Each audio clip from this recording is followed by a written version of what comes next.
Cheers. Zone 2 on the day.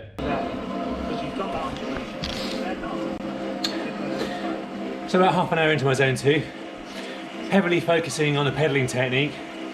I'm really pleased to see 50-50 left-right balance, a power efficiency score of 71, which means I'm pushing down and putting back to create a circular motion. Heart rate's nice. Feel comfortable obviously because it's zone 2, as it should. Now during one of Ed Laverack's live streams, I was talking to Keith Robertson about cadence, and he was suggesting that it'd be a good thing to do to practice some low cadence pedaling drills out of the saddle to replicate on the climb, because it brings your heart rate down, is what Keith was saying. So for the second half of this ride, I'm going to practice exactly that. 5 minutes standing, 5 minutes sitting, with a cadence, I guess, in the 60 to 70 range. I'll report back. But in the end I've done about 21 minutes of standing consecutive, i.e. not 5-minute blocks of standing, 5 minutes of sitting. And it's felt really comfortable, thanks Keith.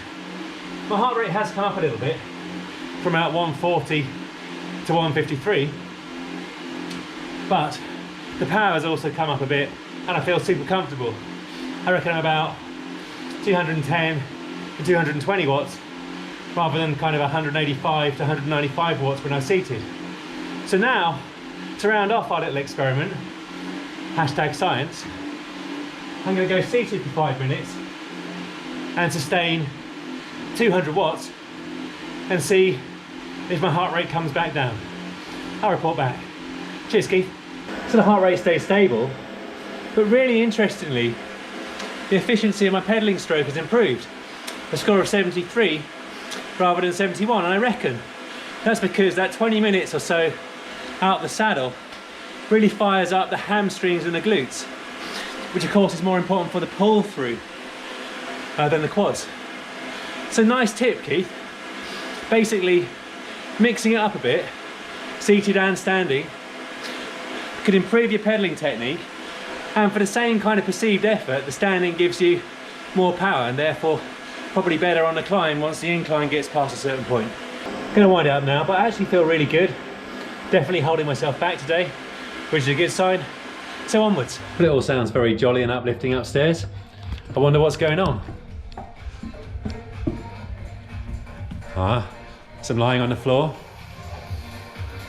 and general treachery. Anyway, Jane's been to the shops and the level of excitement is high because post-workout nutrition includes, ta-da! Je présente le classique, pain et beurre et confiture. And I think on the basis of that, it's safe to say that I blend seamlessly into Parisian lifestyle. I hope you all agree. Now time to settle in, enjoy my petit déjeuner and watch somebody roll around on the floor. Well, welcome to Thursday morning on Bike Racing Without Mercy, and I'm undertaking Ed's tempo with Serge's training. A 20-minute block, tempo 230 to 250 watts or so, and the Serge's 320 to 350. We're just coming towards the end of the 20-minute block. Well, it's going to be about 22 minutes in all honesty to get to the top of the 4 km, I think. A bit more than that by the look at this.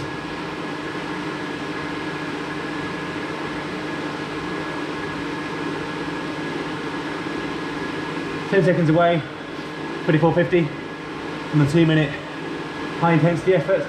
Let's go now.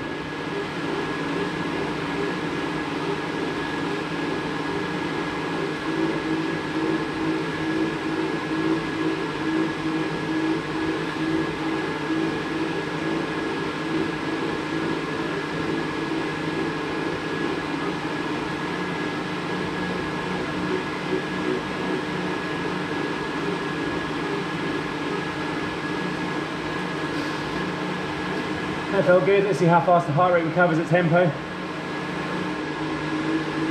And the second part of the training comprises a session led by none other than Philippe Gilbert, hence the Lotto. It's one of Zwift's Royal Classic workouts, and this one replicates the Hellingen Royal Classic, the Coburg climb, the final 17 kilometres.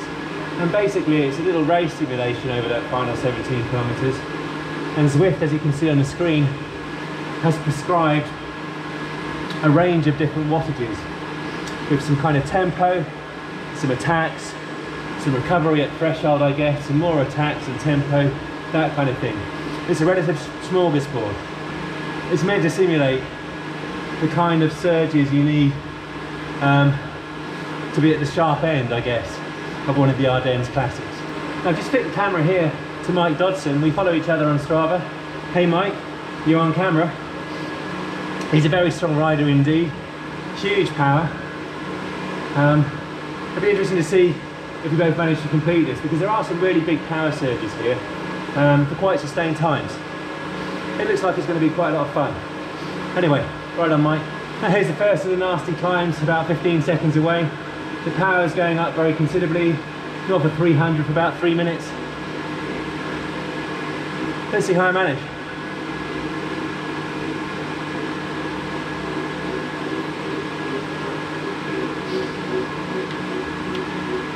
A race of attrition. That's my kind of race. Others falling out and me gradually catching up. Hopefully.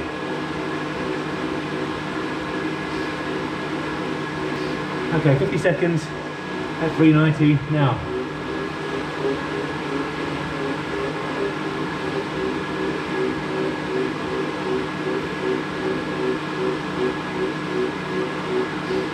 It's simulating one of the climbs where you've got to press on.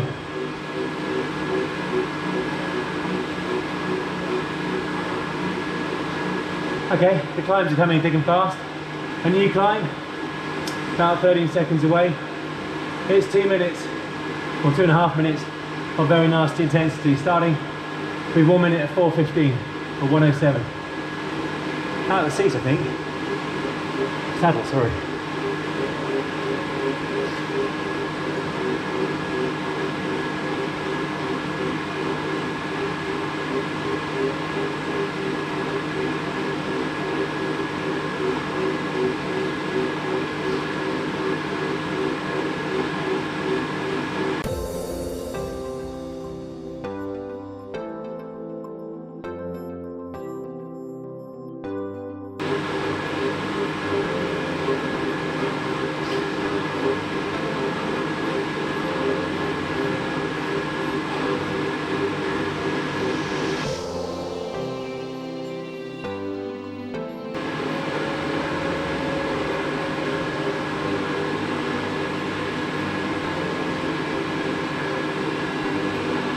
.123, sorry. That's unwelcome. Pain face is engaged. 285, spin.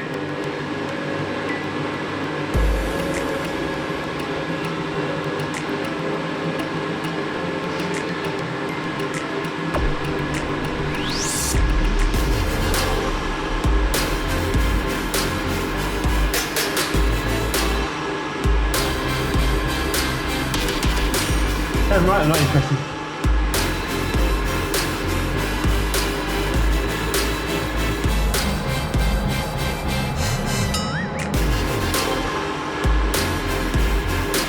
$265.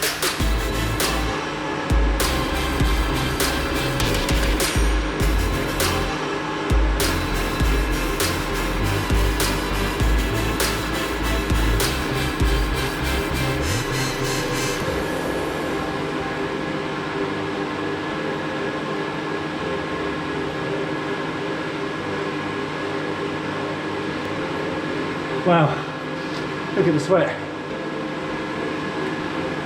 That felt good though. This is a superb, engaging and fun workout. All the prompts across the screen, trying to create the drama of the race, of fun. The efforts are challenging and they are calibrated to your FTP, mine set at 299. I'm about 17 seconds away from absolute hell. I think it's about 6 or 7 minutes of hell. Here we go.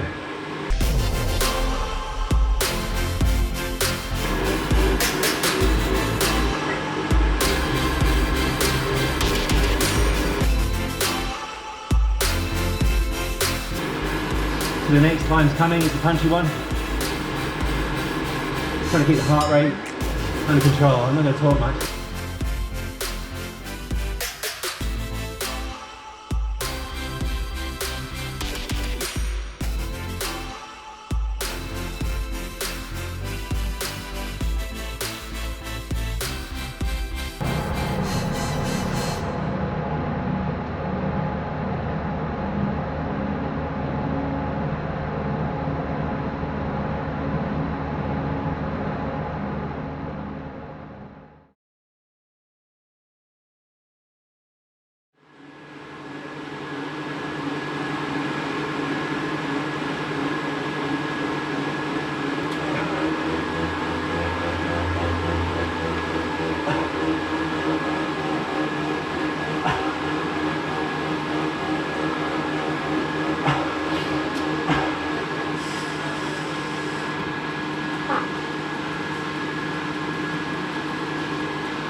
Well, that was a lot of fun. Heart rate's coming down nicely. I failed in the sprint, but highly recommend that. Mike, nice one for completing that. Thumbs up. And that 7-minute burst up the Korberg. Sorry if I butchered the pronunciation to all the Dutchies. That 7-minute, 8-minute climb, whatever it was, up the Korberg was disgusting, and they do it 3 times. Thank you, Philippe. Enjoy the training. Well, over the full 55 minutes of that workout, including the warm-up and the warm-down, the average power was 257 watts and the normalised 281 watts. However, on Training Peaks you can actually isolate the workout itself, and if you remove the warm-up and the warm-down, it lasted about 46.5 minutes. Average power was 271 watts, normalised 294 watts, and that just shows how punchy and challenging that particular workout was. A nice one, Philippe. Also, quite pleasingly, the heart rate was kind of peaking in the kind of 180 to 182 range during the really hard efforts, and then would come down very rapidly in the little mini recoveries. So, you know, fingers crossed overall that I'm taking a step in the right direction towards recovery. And the post-workout regime remains the same: protein shake with a bit of the old hippie milk. The berries are in the fridge, I'm going to eat those separately today. For the carb source, 1, maybe 2 croissants with some jam and butter. I've also had my greens drink to replace vitamins and minerals. But also on the deck here is Mr. Laverack taking on the forward climb at Innsbruck. It's the NTT Pro race.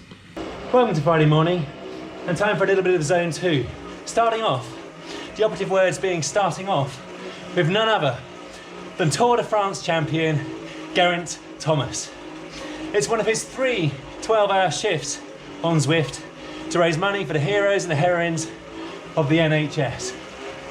I salute you all. And needless to say, Geraint's zone 2 is somewhat quicker than my own. But it was fun starting off the ride with you.